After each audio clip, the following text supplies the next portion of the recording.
Bonjour Raphaël Brunon, tu es directeur du CRD, les Ateliers des Arts au Puy-en-Velay, en Haute-Loire.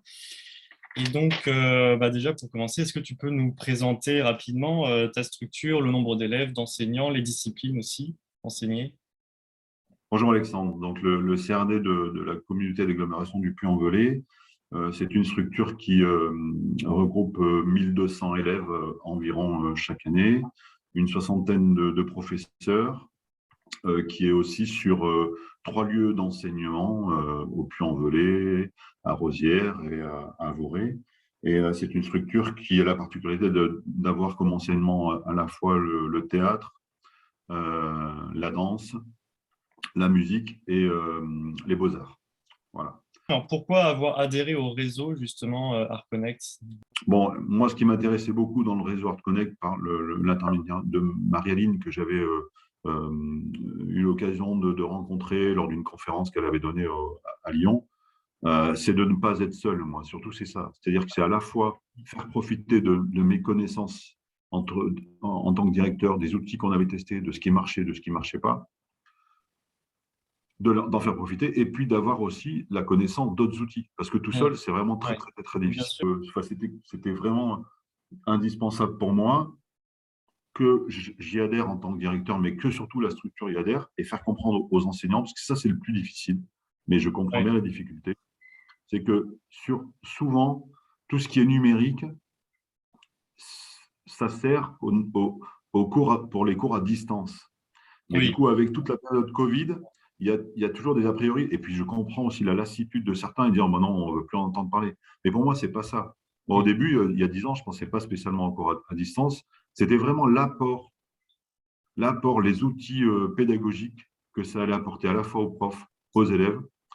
Et une chose qui m'inquiète aussi, entre guillemets, c'est que si on ne prend pas, si je ne fais pas comprendre ça aux enseignants, si les enseignants ne comprennent pas ça, je suis persuadé que le conservatoire de demain, c'est-à-dire celui qui existera dans 10-15 ans, si on n'a pas pris ce train-là en marche, ouais. on va au devant de certains déboires. Voilà. Et pourquoi tu penses que c'est aussi difficile pour des professionnels de prendre conscience des enjeux justement du numérique? Pourquoi il y a de la difficulté dans ce secteur en particulier, alors que d'autres secteurs s'y sont très bien adaptés?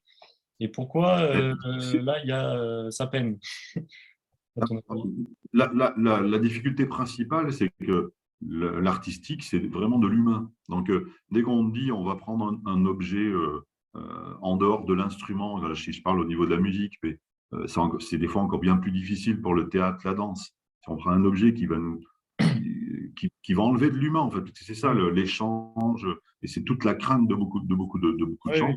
Mm. Et aussi, toutes les formations depuis, alors même si maintenant ça a un peu évolué, mais les profs ne sont pas formés à ça. Mm. C'est-à-dire qu'ils sont obligés de se débrouiller par eux-mêmes.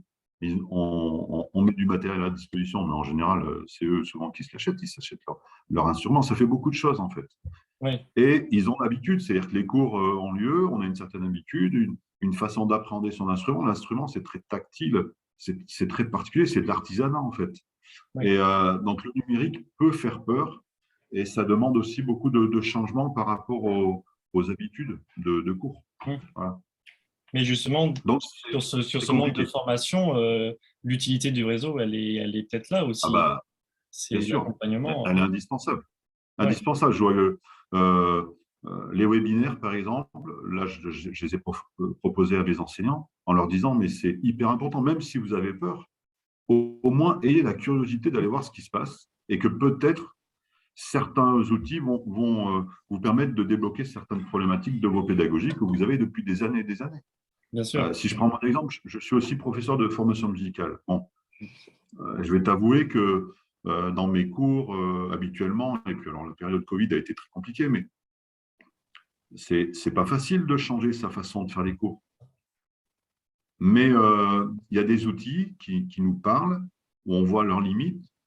Bon, il faut un petit peu de temps pour que déjà les élèves les comprennent, les prennent en main, que tout le monde puisse les utiliser. Et là-dessus, c'est encore un peu délicat parce que certains n'ont pas tous une bonne connexion, n'ont pas tous de demande matérielle. Donc, on met des fois à l'écart certains élèves. C'est pour ça que c'est important aussi que dans nos structures, on ait la possibilité et on ait le matériel pour que les élèves puissent en profiter. Oui, bien sûr. Euh, voilà, je reprends encore mon exemple. Hein. J'utilise beaucoup cette année Earmaster pour les cours de formation musicale. J'ai toujours des cas particuliers. Un élève qui n'utilise ni un PC ni un Mac va utiliser Chromebook. Bon, ben, Earmaster n'a pas été développé sur Chromebook. C'est pour ça que la seule solution, c'est de dire à cet élève, bon, ben, viens à la médiathèque, tu as les tablettes, il y a les Oui. ordinateurs, tu peux utiliser ton compte Earmaster et travailler. En général, on arrive quand même à trouver des solutions. Oui, c'est pas.